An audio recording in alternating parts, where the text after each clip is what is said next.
تم ہی اٹھے ہو 12-13 سال کا بچہ, ہمت, ادھر آؤ. اس کو بلایا, آئے, کیا ہوا, بولو. اس کو اپنے پاس بٹھایا تاکہ اس کے اندر سے ڈر نام کی کوئی چیز باقی نہ رہے. اپنے پاس بلانے کی بات کہا, بولو بیٹے کیا بات ہے. کہا میرے مومنین, عمر ابن عاص کے بیٹے نے میرے ساتھ گھوڑا دوڑایا کہ کون آگے نکلتا ہے, چلو دوڑتے ہیں. گھوڑ دوڑ میں ہم آگے نکل گئے. اتنی سی بات ان کے بیٹے کو بری لگی اور اس نے بھرے مجمع میں سب کے سامنے میرے گال پر ایک تھپڑ مار دیا. حضرت عمر فاروق کھڑے ہوئے, عمر ابن عاص کی طرف نظر ڈالی. عمر ابن عاص نے جواب دیا, میرے مومنین اس میں میرا کوئی قصور نہیں ہے, آج تک مجھے یہ اطلاع ہی نہیں. اچھا تو یہ بتاؤ اے یہودی بچے, تم نے عمر ابن عاص سے شکایت کیوں نہیں کی؟ اس بچے کی زبان سے جملہ نکلا, امیر المومنین میں ان کے پاس آنا چاہ رہا تھا, ان کا بیٹا بول دیا جا میرا کوئی کچھ نہیں کر سکتا, میں عمر ابن عاص کا بیٹا ہوں, جس کے پاس تو شکایت لے کے جا رہا ہے وہ میرا باپ ہے. عمر ابن عاص کا میں بیٹا ہوں, اس شہر کے گورنر کا میں بیٹا ہوں. جب بیٹا سنا تو پھر میں نے کچھ نہیں کہا, میں خاموش ہو گیا.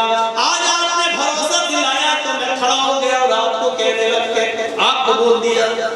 عمر ابن عاص کی طرف دیکھا, عمر ابن عاص نے فوراً اپنے بیٹے کو طلب کر لیا. بیٹا آیا, یہودی بچے کے سامنے اس نے سر جھکایا, پوچھا کیا یہ بچہ صحیح کہہ رہا ہے؟ اس عمر ابن عاص کے بیٹے نے فوراً سر ہلا کر گواہی دی کہ ہاں میں نے اس کو تھپڑ مار دیا. جرم کیا تھا؟ کچھ نہیں, مجھے غصہ آیا اور میں نے مار دیا کیونکہ میرا اتنا اچھا گھوڑا ہوتے ہوئے پیچھے رہ گیا اور اس کا اتنا بیکار گھوڑا ہوتے ہوئے بھی مجھ سے آگے نکل گیا. میری انسلٹ میں نے محسوس کی اور میں نے اس کو تھپڑ مار دیا. کہا ادھر آؤ, اب یہ مقدمہ میری عدالت میں آ گیا ہے, اس لیے آیا عمر ابن عاص کے بیٹے تم یہاں کھڑے ہو, اب تمہیں تھپڑ جلاد مارے گا. اگر معاملہ برابر کرنا تھا تو اسی وقت وہ اپنا گال پیش کرتا اور یہ بچہ اپنی زور سے تیرے تھپڑ مار دیتا, معاملہ وہاں رفع دفع ہو سکتا تھا. لیکن جب عدالت میں ہماری چوکھٹ پہ مقدمہ آ گیا تو اب یہ تھپڑ جلاد تیرے چہرے پہ مارے گا. چل کھڑا ہو, اے جلاد تھپڑ مارو اس کے بیٹے کو سب کے سامنے. جلاد نے تھپڑ اس کے بیٹے کو بڑی زور سے مارا. حضرت عمر فاروق نے کہا اے عمر ابن عاص, آپ کے بیٹے کو تھپڑ پڑ گیا ہے, اب آپ ادھر آئیے. یہ انصاف ہو گئے, ادھر آؤ. اے جلاد, جتنی زور سے تھپڑ اس بیٹے کو مارا ہے ویسا ایک زوردار تھپڑ اس باپ کو لگاؤ, عمر ابن عاص کو لگاؤ. زمین کانپ گئی ہوگی, آسمان تھرا گیا ہوگا اس انصاف کو دیکھ. جلاد نے عمر کا کہنا مانتے ہوئے ایک زوردار تھپڑ عمر ابن عاص کے گورنر کو بھی مارا. سب کے سامنے عمر ابن عاص نے کہا میرے المومنین, تھپڑ سب کے سامنے پڑوایا گیا, مجھے اس کی کوئی فکر نہیں ہے, لیکن کیا میں جان سکتا ہوں, کیا میں پوچھ سکتا ہوں کہ مجھے کس جرم میں مارا گیا؟ جس نے یہودی بچے کو تھپڑ مارا اس کو تھپڑ مار دیا گیا, معاملہ تو برابر ہو گیا, مجھے کس جرم میں تھپڑ مارا گیا کیا میں جان سکتا ہوں؟ آپ نے کبھی بے انصافی نہیں کی ہے, کیا مجھے بتلا سکتے ہیں کہ میرے ساتھ کس برائی کی وجہ سے یہ انصاف کیا جا رہا ہے؟ میں نے کون سا گناہ کیا, میں نے کون سی غلطی کی؟ جواب حضرت عمر نے کہا تمہیں اس جرم میں تھپڑ مارا جا رہا ہے, تمہاری غلطی یہ ہے کہ تم نے اپنے بیٹے کی صحیح تربیت نہیں کی، تم نے اپنے بیٹے کو صحیح تعلیم نہیں دی۔ اگر صحیح تعلیم دی ہوتی تو تمہارا بیٹا یہ نہیں کہتا جا جا میرا کوئی کچھ نہیں کر سکتا ہے، میں عمر ابن عاص کا بیٹا ہوں، میں شہر کے گورنر کا بیٹا ہوں۔ تم نے یہ نہیں کہا کہ میں بھی اللہ کا بندہ ہوں، تمہارے بیٹے کو یہ معلوم ہے کہ تم گورنر ہو، جبکہ یہ خوشی کی بات نہیں ہے، تم ایک ذمہ دار انسان ہو، تمہیں لوگوں کی خدمت کے لیے بھیجا گیا ہے، تمہیں معلوم ہونا چاہیے کہ گورنر زیادہ جواب دہ ہوتا ہے، زیادہ جواب دہ ہوتا ہے، لہذا یہ تھپڑ تمہیں یاد دلاتا رہے گا، اور آئندہ تم اپنے بیٹے کو اچھی تربیت دو گے، اچھی تعلیم دو گے، آئندہ تمہارا بیٹا کبھی اپنے منہ سے جملہ نہیں نکالے گا کہ میں گورنر ہوں۔ کیا ہو رہا ہے؟ گورنر کا، منتری کا بیٹا، اللہ کا بیٹا، یہی سب تو ہوتا ہے۔ یہ عدل تھا، یہ انصاف تھا، اور ایسا انصاف اس زمین کی نظروں نے اور آسمان کی آنکھوں نے، اس زمین کی چھاتی نے اور آسمان کی آنکھوں نے ایک منظر اور دیکھا کہ اسی ملک شام کے اندر حضرت عمر فاروق کا بیٹا کھجور کے سڑ جانے کے بعد جو رس ہوتا ہے اس میں نشہ آ گیا تھا، وہ نبیذ بن گئی تھی، اور اس نے اٹھایا اور پی لیا اور اس میں نشہ آ گیا تھا۔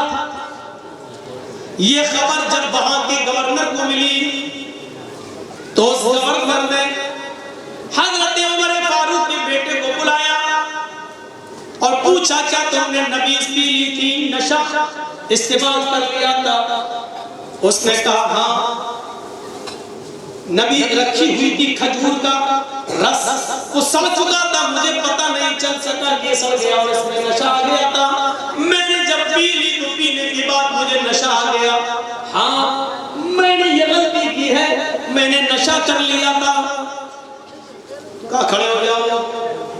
حضرت عمر فاروق کے بیٹے پر 40 کوڑے مار دیے گئے، 40 کوڑے پڑ گئے، لیکن مدینے میں جب حضرت عمر کو پتا چلا کہ میرے بیٹے کو ملک شام میں شراب پینے کے، نبیذ پینے کے، نشے والی چیز استعمال کرنے کی وجہ سے نشہ آ گیا تھا،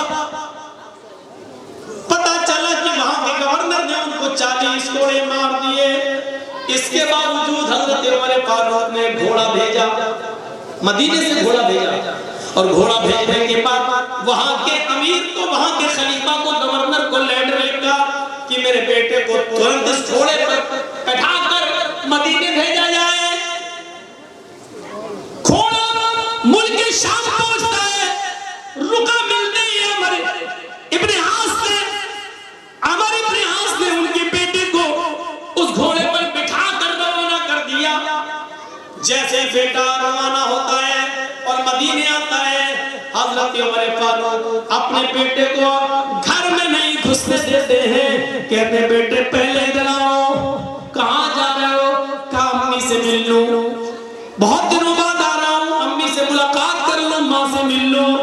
جواب دیا بیٹے ابھی ماں سے مت ملو، ابھی ادھر آؤ، سنا ہے کہ تم نے ملک شام کے اندر کھجور کا سڑا ہوا رس جو نشہ آور ہو چکا تھا تم نے پی لیا تھا، اس میں نشہ آ گیا تھا۔ اے شراب پینے والوں، اسمیک پینے والوں، گانجا استعمال کرنے والوں، ہیروئنس استعمال کرنے والوں، اسمیک استعمال کرنے والوں، یہ چیزیں تو شراب سے بہت بڑی ہیں۔ شراب جیسی چیز اور 40 کوڑے کھانے کے باوجود حضرت عمر فاروق نے اپنے بیٹے کو مدینے بلایا، اور جب یہ پوچھا تو بیٹے نے کہا اے ابو یہ سب چیزیں انجانے میں ہو گئی، دھوکے میں ہو گئی، مجھے پتہ نہیں چل سکا، لیکن مجھے 40 کوڑے مار دیے گئے ہیں، میں نے سزا بھگت لی ہے۔ حضرت عمر نے کہا نہیں میرے بیٹے، سزا تمہیں آج ملے گی، میں نے 4 جلادوں کو کھڑا کیا ہے، ایک جلاد 10 کوڑے مارے گا، اس کے بعد ہٹ جائے گا، کیونکہ اب اس کے ہاتھ میں مارنے کی طاقت کچھ کم ہو جائے گی۔ دوسرا جلاد 10 کوڑے مارے گا، تیسرا مارے گا، چوتھا پھر 10 کوڑے بیٹے نے کہا ابو جان یہ تو ظلم ہے.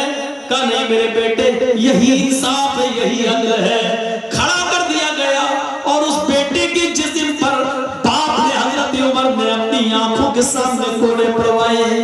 اپنی آنکھوں کے سامنے اس بچے پر کوڑے پڑ رہے ہیں. باپ کی آنکھوں میں آنسو ہے لیکن زمین پر نہیں گرنے دیتا ہے. عدل کا تقاضا یہی ہے. جب 40 کوڑے بیٹے کو مل گئے, بیٹے نے کھا لیے. ماں یہ صدمہ برداشت نہیں کر پا رہی ہے. کوئی بھی ہو لخت جگر ہوتا ہے, بیٹا بیٹا ہوتا ہے. لیکن اس نے تدلاتے ہوئے زبان میں پوچھ لیا امیر المومنین میرے بیٹے کو یہ بات میں 40 کوڑے کس حیثیت سے مارے گئے ہیں؟ اے میرے شوہر جب 40 کوڑے ملک شام میں پڑ چکے تھے تو یہاں کس جرم میں اس کو کوڑے لگائے جا رہے ہیں؟ حضرت عمر نے جواب دیا اے میری بیوی اور اے سماج کے لوگوں, میں نے یہ کوڑے اس لیے یہاں لگائے کیونکہ مجھے یقین نہیں ہے حضرت عمر ابن عاص نے میرے بیٹے پر جو کوڑے مارے ہیں وہ زور سے کوڑے مارے گئے ہوں گے, وہ پوری طاقت سے کوڑے برسائے گئے ہوں گے.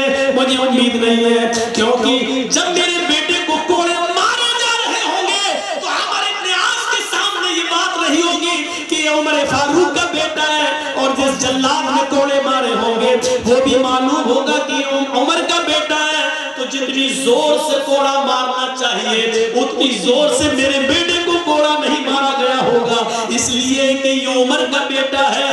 اس کے ساتھ رعایت کی گئی ہوگی.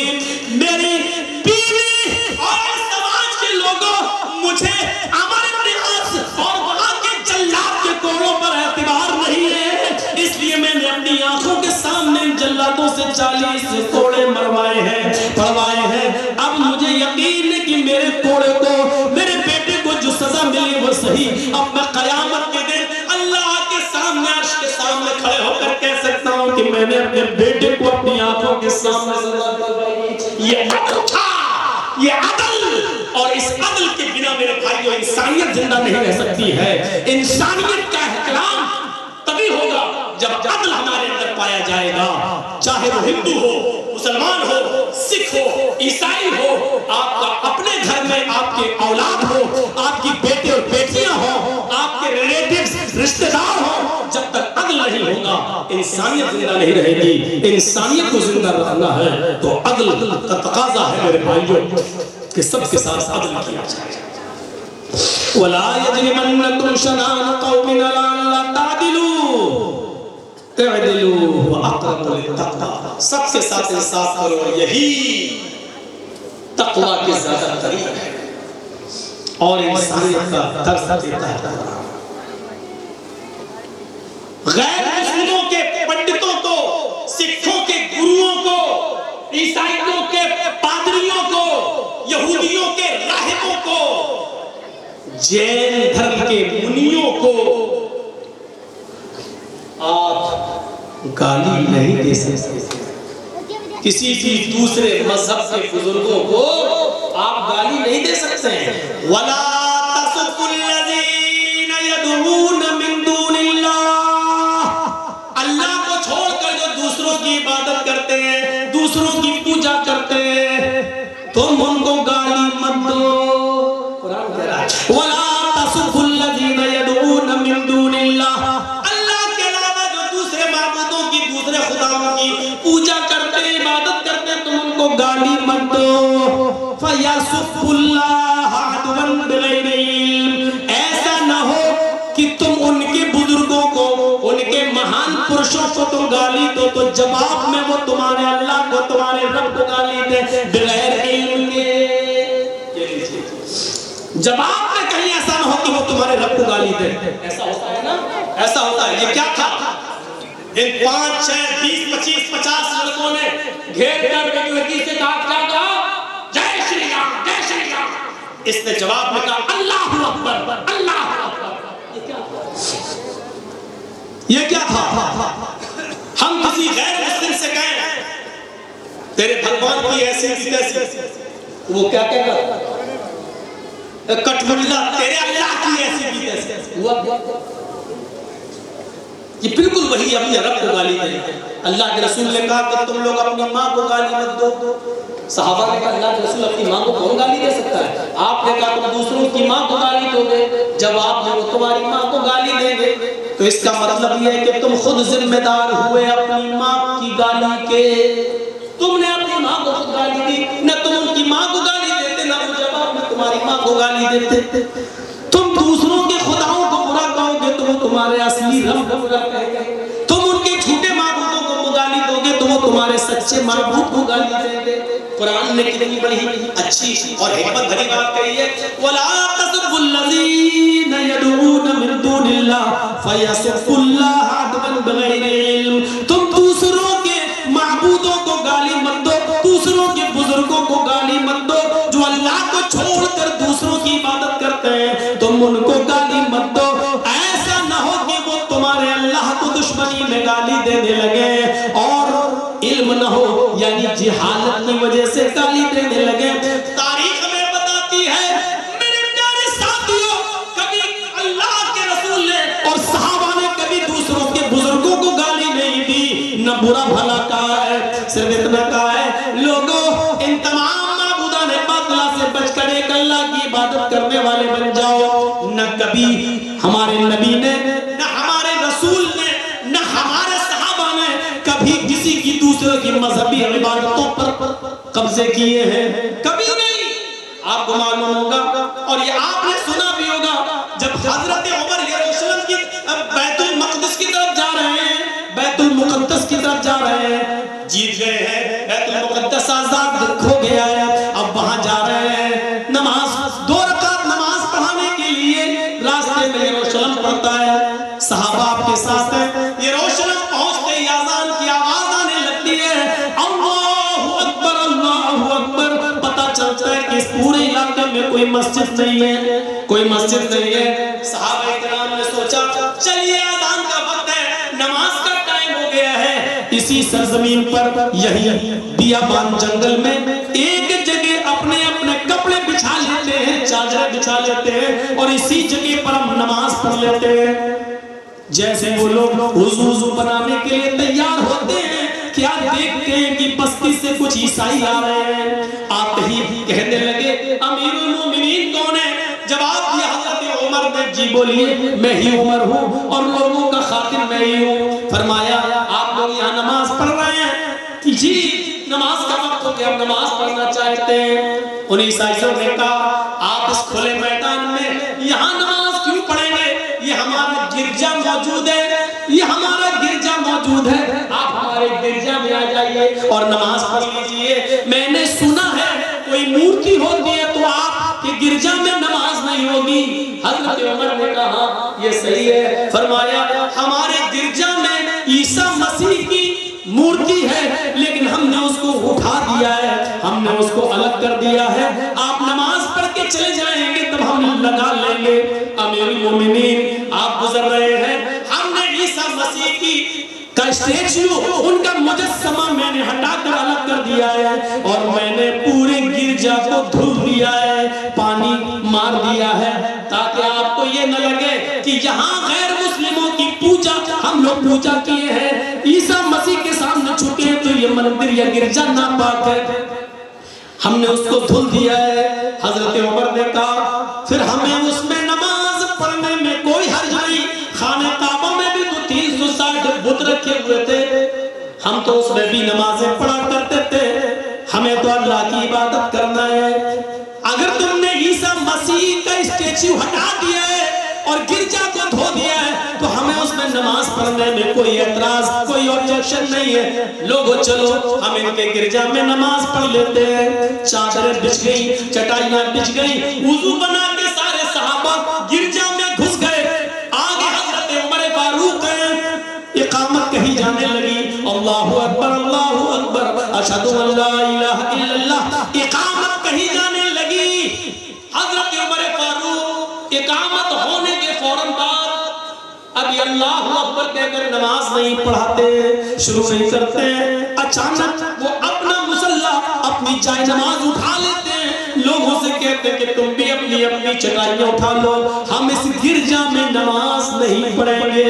باہر نکل گئے اور پھر اسی میدان میں چٹائی آئی، اسی میدان میں چادریں بچھائی اور اسی میدان میں حضرت عمر نے نماز پڑھائی۔ جب نماز ختم ہو گئی تو وہ عیسائیوں کا پادری روتے ہوئے آیا، امیر المومنین کیا ہو گیا ہے؟ ہم نے تو آپ کو اجازت دے دی تھی، کیا ہمارا گرجا اتنا بیکار ہے جو آپ کی نماز کے لائق نہیں ہے؟ کیا یہی بھائی چارہ ہے؟ کیا یہی ایک دوسرے میں بھائی چارہ قائم کرنا چاہا آپ نے؟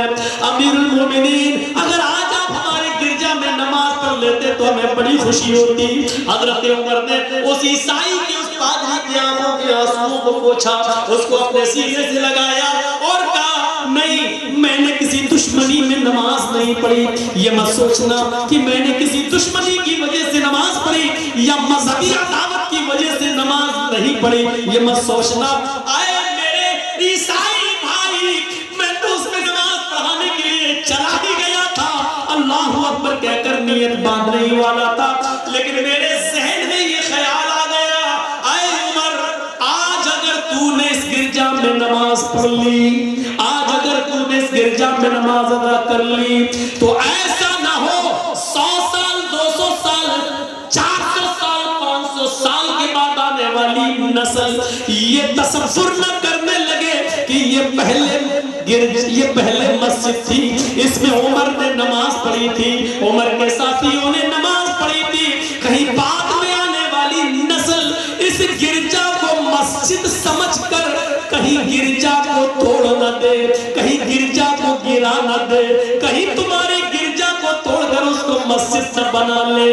اس ڈر سے میں نکل گیا تاکہ کسی کو یہ احساس نہ ہو کہ اس میں نماز پڑھی گئی۔ اگر کسی کو 100 سال 200 سال کے بعد میرے انتقال کے بعد یہ کہنے کا موقع مل سکتا ہے کہ اس میں تو عمر اور صحابہ نے نماز پڑھی، یہ تو پہلے مسجد تھی، تمہارا گرجا توڑ کر یا مسجد بنانے کا ایک بہانہ ان کو مل سکتا ہے، اس لیے ہم اس گرجا میں نماز نہیں پڑھے تاکہ بعد میں آنے والی کوئی نسل اس گرجا کو توڑ کر مسجد بنانے کا دعویٰ یا مسجد ہونے کا دعویٰ نہ کر دے۔ اس طرح سے دوسروں کی عبادت گاہوں کی حفاظت ہوتی ہے میرے بھائیوں۔ آج تصور کیا جا سکتا ہے، آج تصور نہیں کیا جا سکتا ہے، آج تو جس کی لاٹھی اسی کی حیث، عدل اور انصاف نام کی ساری چیزیں اٹھ چکی ہیں، اس لیے انسانیت بھی اٹھ چکی ہے۔ آج دیکھ لو میرے بھائیوں، کل تک ایک مسلمان داڑھی والا اسکوٹر چلاتا تھا تو اس کا دوست اس کے پیچھے شنکر بھگوان کی مورتی لے کر یا